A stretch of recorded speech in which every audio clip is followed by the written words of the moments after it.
1, 2, 3, FCA! Okay, continuing with the Blue Belt Series.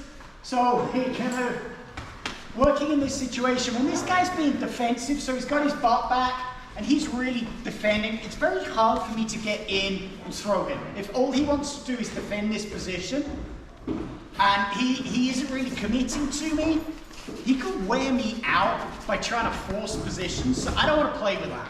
What I'm going to do is use a snap down on him. So the way I'm going to work this snap down is I'm going to drive into him a little bit to get some energy back from him. As he pushes back into me to resist that, I'm going to lift up and then snap down. So I lift up and then snap down. What's important is I've got to get my feet back because I'm effectively forcing him to shoot on me. If I leave my legs there, he's just going to go into a double leg and I'm going to end up underneath. The movement is kind of like, you know, we're here in Florida at the beach. When I've got a towel on the beach, it gets covered in sand, and I want to flick that sand off it. That's the motion I'm doing. So we're committed here. He's getting all defensive. I drive into him. I get the energy back. He pushes back at me. I lift up. I drop him down. The second he goes down to 4 points, I'm going to rotate. I get into my turtle control position here. Okay? At this point, I just got takedown points because I've broken him down and I've come to control. So this is good for me. Something that's important as he gets into turtle here, I'm not worried about his shoulders. If he wants to lift his shoulders up right now, beautiful. I'm just going to go in and attack and choke him. I'm worried about him lifting his hips. If he rotates, if I'm heavy over his shoulders and he circles under, he's going to get back to his guard position. My elbow locks his hip, my leg, my thigh's against his thigh, my shin's against his shin, my kickstand out here is driving. I'm pushing my hips sideways into his hips. From here, we've got a bunch of options, but one thing I like to do from here is go for my clock choke. So my hand here is going to go over the arm, and I'm going to go under here to get the choke grip. Exactly the same as when we were looking for the chokes from the back the other day. So I've got that grip here. My right hand comes over his wrist and controls at his wrist. At this point, I am going to bring my legs through, which allows my hips to turn up. I drive my hips through, pulling through with this. Gonna let go so the Russ doesn't take an early nap. I drive here, I open my shoulder, and I bring this back again, like I'm slitting his throat. I can really get a lot of drive into this. And I'm going to work forward, up over his shoulder, and ultimately up over the back of his neck if he isn't tapping. And that allows me to choke him out there with a nice solid clock choke. Okay, the second technique we looked at from the feet is my duck under. So anytime he's reaching for me, I don't want him to get a grip on me. As he reaches, I'm going to deflect this up. If it's a punch, obviously I'm going to parry that punch and then go in. You know, I'm not going to try and Steven Seagal it and catch the punch in midair. That's a great way of losing some teeth. I'm going to parry it and then come under. If he's just reaching to grab me, I can just drop under. Here, this hand is like a waiter holding a tray of drinks. I've dropped level to get underneath. This is not me forcing his arm up. He's going to be too strong, and this is still going to come and grab me. I'm blocking, and I am changing level. Hand comes to the hip, rotate round. Face buried in his back. Arms in this position, pulling in. If there's a gap between us, he could rotate into me, or if we're striking, these elbows are going to come back at me. So I am staying tight. I'm pulling his hips tight into me. I've got a bunch of options here. My easiest one is to just do the valley drop. I'm just going to straighten this leg, dump him onto the ground. Come up. You know, we saw last week a bunch of ways to deal with this position. So that was really the last of our techniques from standing to the ground. We looked at attacking the back. So it's good to know how to defend that position. First things first, there's a bunch of instructional videos and a bunch of technique that's going to say, as he's starting to take you back, before he gets any control at the top, come inside the legs, lift the legs up and out. Honestly and truthfully, I can't remember the last time someone tried to put hooks in that hadn't already got some kind of control at the top end of my body. So I really don't focus on any of this going for the feet. I need to worry more about this, because typically this is happening before this, okay?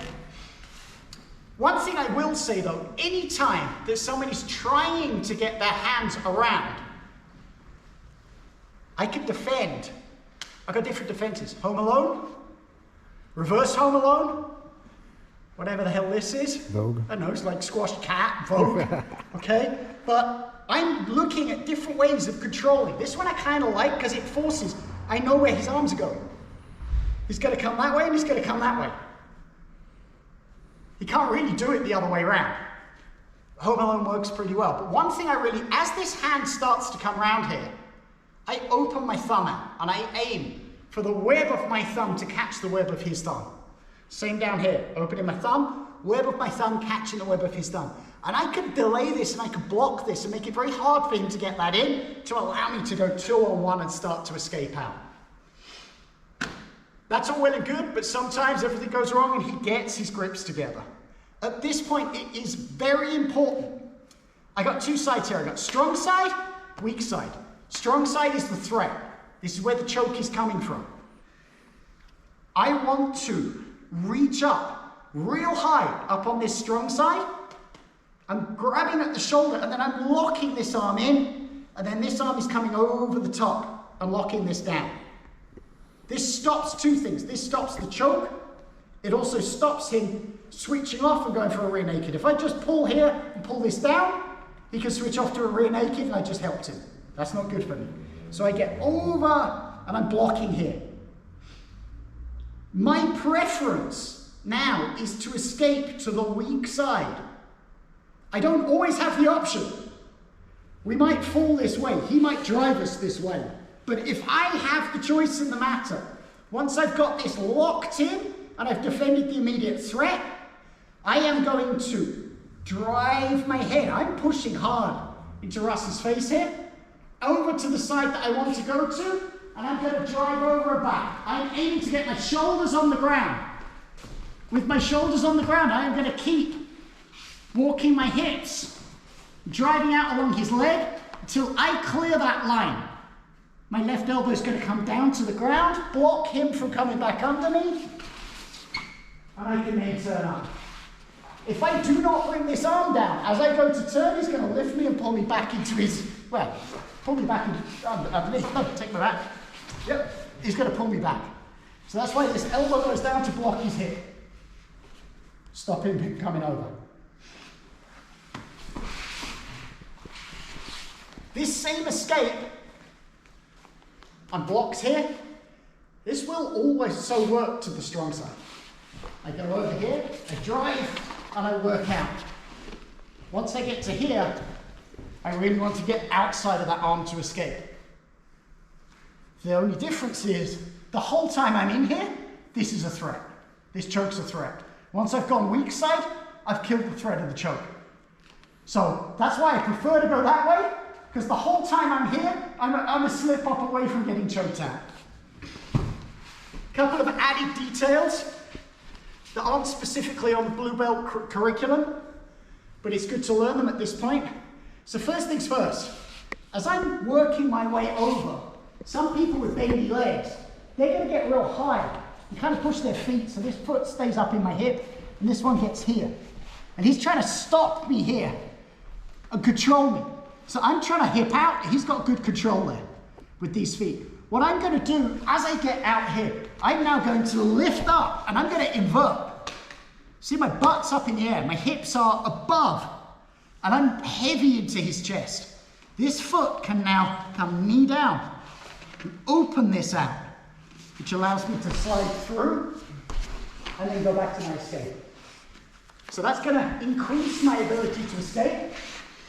Next thing that's going to happen, I'm working to escape, I'm getting up and over this leg, If he knows what he's doing, he's going to try what he wants to do. Step over and come to mount. Boom. Then aggressively come to mount. I've escaped the back, but this isn't ideal. I'm still in a bad position. If we're fighting, he's going to be punching me. I don't want to be here. Jiu-jitsu, this is still a bad position for me. So I really don't want to get out of the fire, straight into the fire. Sorry, out of the frying pan, straight into the fire. I've got this locked. I get over here. I start working. I know he's going to try and step over. So as this leg comes over, I shoot both arms underneath, lift my arms over my head, slide my body down, rotate up and round, come up into my attack position. This works really well because he doesn't want to get caught half and half. He doesn't want to get caught where we're battling to see who ends up on top. So he will aggressively step over.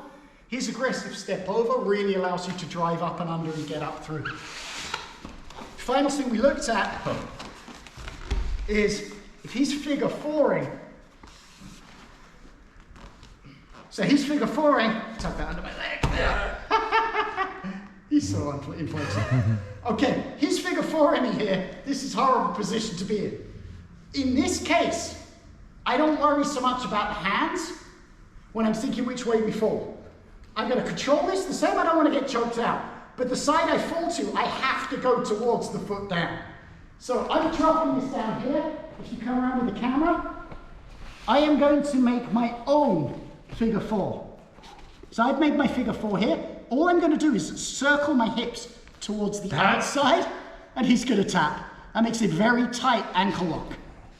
If he gets wise to this, once this has happened once, the second I go towards that side, he's going to flick it. I need to drive up, drive over, switch it to the other side.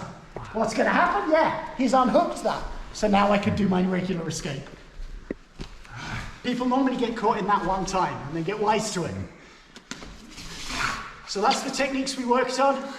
There's specific techniques from the Blue Belt curriculum with the duck under, the snap down, the clock choke, and the basic escape from the back. Some added details in there for the more advanced guys. We've just got a few more techniques that we're going to cover over the next couple of weeks, and we'll have covered the whole curriculum. Thanks for helping me out. Good training. Thank you.